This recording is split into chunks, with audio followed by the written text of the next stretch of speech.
तमेव माताश्च पिता तमेव तमेव बन्धुश्च सखा तमेव तमेव विद्या द्रविणं तमेव तमेव सर्वं मम देव देव।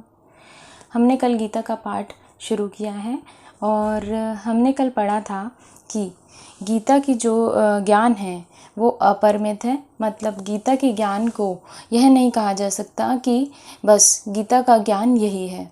गीता को जितनी बार हम पढ़ते हैं तब अलग तरह के भाव उत्पन्न होते हैं। गीता को सर्वशास्त्रमयी गीता कहा गया है। मतलब इसी में सभी वेदों का सार छिपा है। और गीता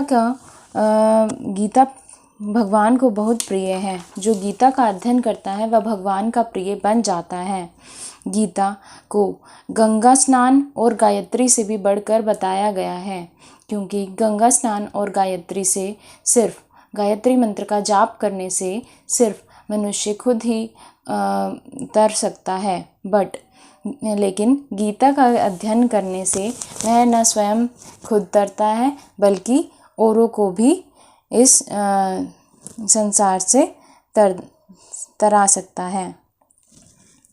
और भगवान स्वयं कहते हैं कि मैं गीता के आश्रम में रहता हूँ, इसीलिए जो भी गीता का अध्ययन करता है वह मेरा प्रिय बन जाता है।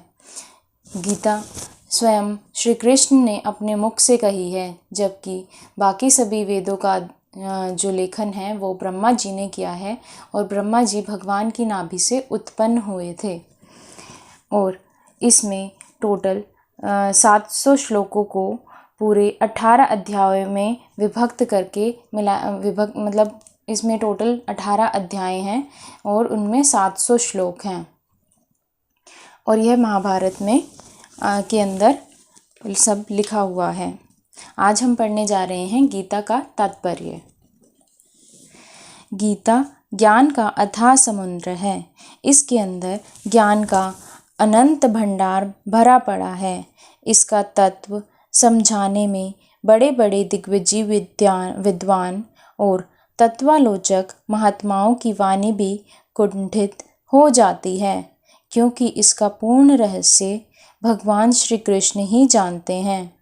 उनके बाद कहीं इसके संकलनकर्ता व्यास जी और श्रोता अर्जुन का नंबर आता है। ऐसी अगाध रहस्यमय गीता का आशय और महत्व समझना मेरे जैसे मनुष्य के लिए ठीक वैसा ही है जैसा एक साधारण पक्षी का अनंत आकाश का पता लगाने के लिए प्रयत्न करना। गीता अनंत भावों का अथाह समुद्र है।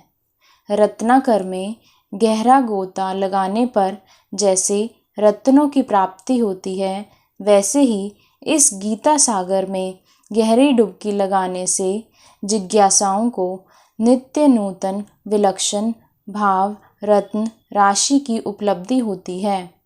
परंतु आकाश में गरुड़ भी उड़ते हैं और साधारण मच्छर भी। इसी के अनुसार सभी अपने भाव के अनुसार कुछ अनुभव करते ही हैं।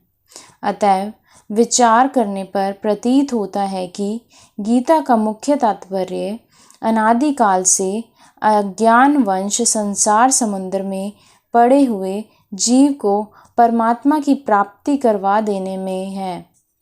और उसके लिए गीता में ऐसे उपाय बतलाए गए हैं जिससे मनुष्य अपने सांसारिक कर्तव्य कर्मों का भली भांति आचरण करता हुआ ही परमात्मा को प्राप्त कर सकता है। व्यवहार में परमार्थ के प्रयोग की यह अद्भुत कला गीता में बतलाई गई है। अधिकारी भेद से परमात्मा की प्राप्ति के लिए इस प्रकार की 2 निष्ठाओं का प्रतिपादन किया गया है।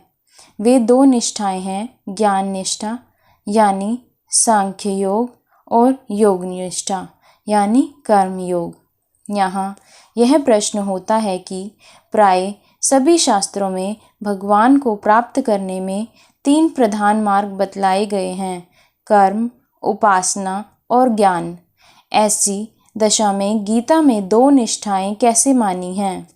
क्या गीता को भक्ति का सिद्धांत मान्य नहीं है? बहुत से लोग तो गीता का उपदेश भक्ति प्रधान ही मानते हैं। यत्र तत्र भगवान ने भक्ति का विशेष महत्व भी स्पष्ट शब्दों में कहा है और भक्ति के द्वारा अपनी प्राप्ति सुलभ बताई है।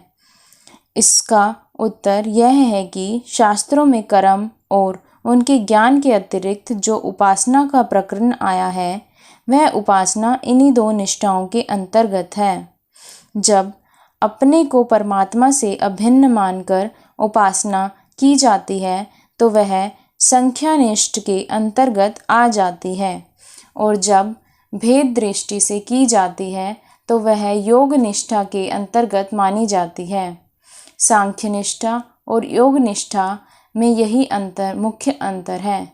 इसी प्रकार 13वें अध्याय के 24वें श्लोक में केवल ध्यान के द्वारा परमात्मा की प्राप्ति बतलाई गई है, परंतु वहाँ भी यह बात समझनी चाहिए कि वो ध्यान अभेद दृष्टि से किया जाता है, वह सांख्य निष्ठा के अंतर्गत है, और जो भेद दृष्टि से किया जाता है वह योग निष्ठा के अंतर्गत है।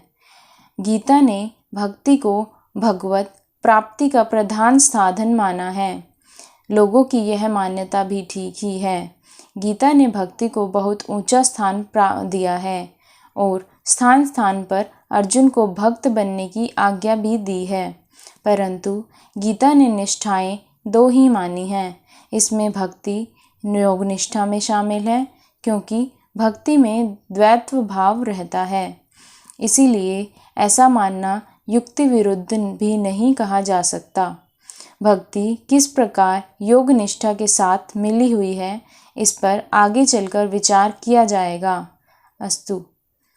गीता में केवल भजन पूजन अथवा केवल ध्यान से अपनी प्राप्ति बतलाकर भगवान ने यह भाव दिखलाया है कि योग निष्ठा के पूरे साधन से तो उनकी प्राप्ति होती ही है, उसके एक एक अंग से साधन से भी उनकी प्राप्ति हो सकती है। यह उनकी कृपा है कि उन्होंने अपने को जीवों के लिए इतना सुलभ बना दिया है। इसके अतिरिक्त गीता में ज्ञान और कर्म शब्दों का प्रयोग जिन जिन अर्थों में हुआ है वह भी विशेष रहस्यमय है। गीता के कर्म और कर्म योग और ज्ञान योग एक ही चीज नहीं है। गीता के अनुसार शास्त्र विहित कर्म ज्ञान निष्ठा और योग निष्ठा दोनों ही दृष्टियों से हो सकते हैं। ज्ञान निष्ठा में भी कर्म का विरोध नहीं है और योग निष्ठा में भी कर्मों का संपादन ही साधन माना गया है।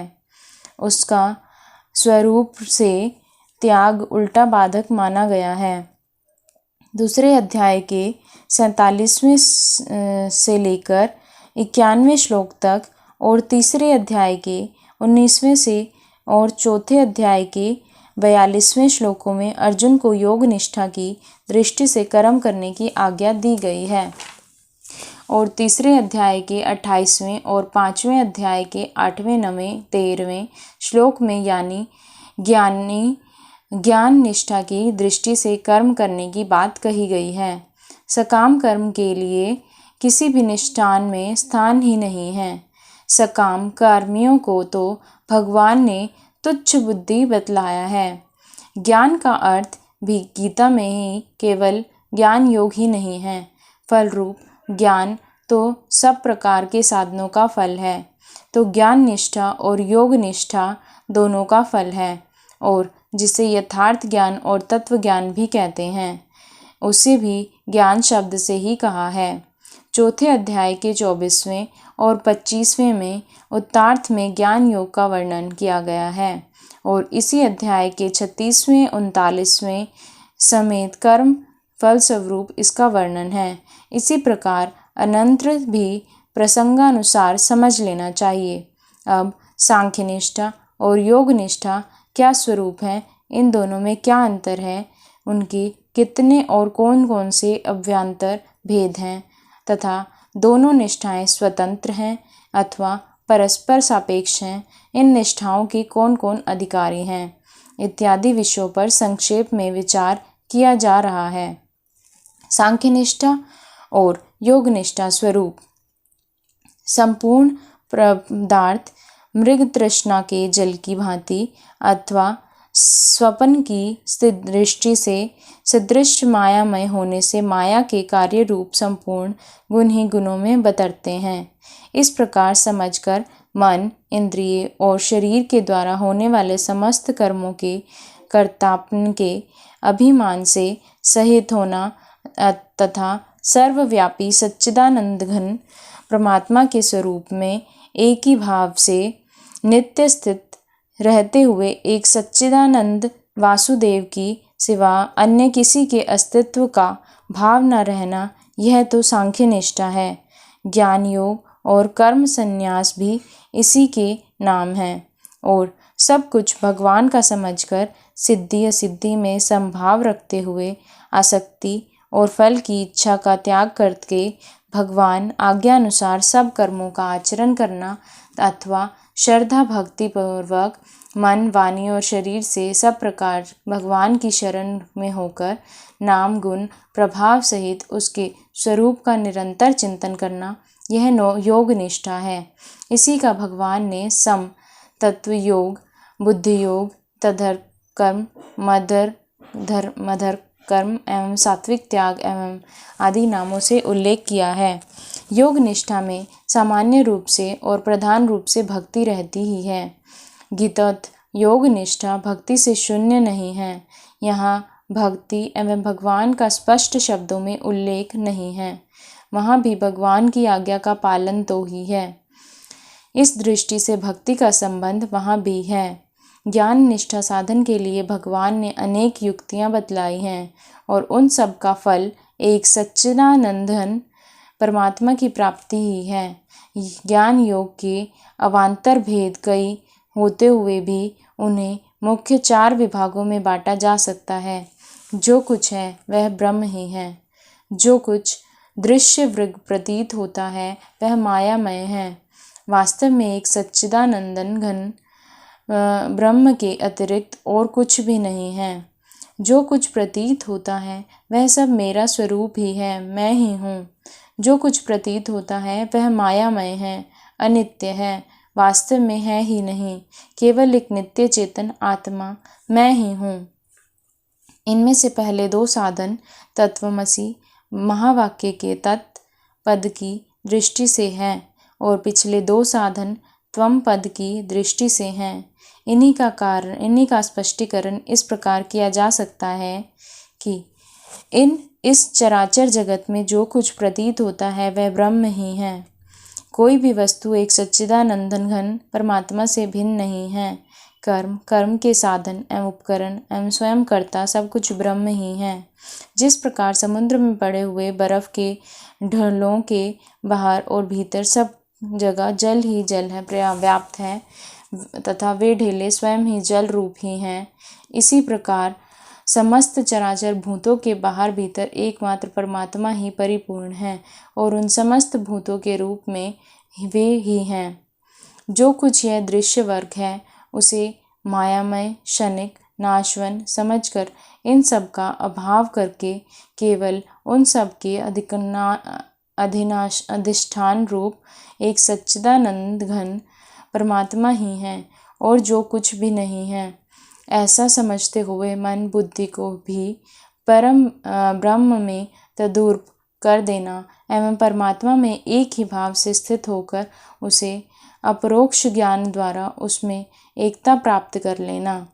चर अचर सब ब्रह्म ही हैं, वह ब्रह्म मैं हूँ, इसीलिए सब मेरा ही स्वरूप है। इसी प्रकार विचार कर संपूर्ण चराचर प्राणियों को अपना आत्मा ही समझना। इस प्रकार का साधन करने वाले की दृष्टि में एक ब्रह्म के सिवा अन्य कुछ भी नहीं रहता। वह फिर अपने विज्ञान नंदन स्वरूप में ही आनंद का अनुभव करता है।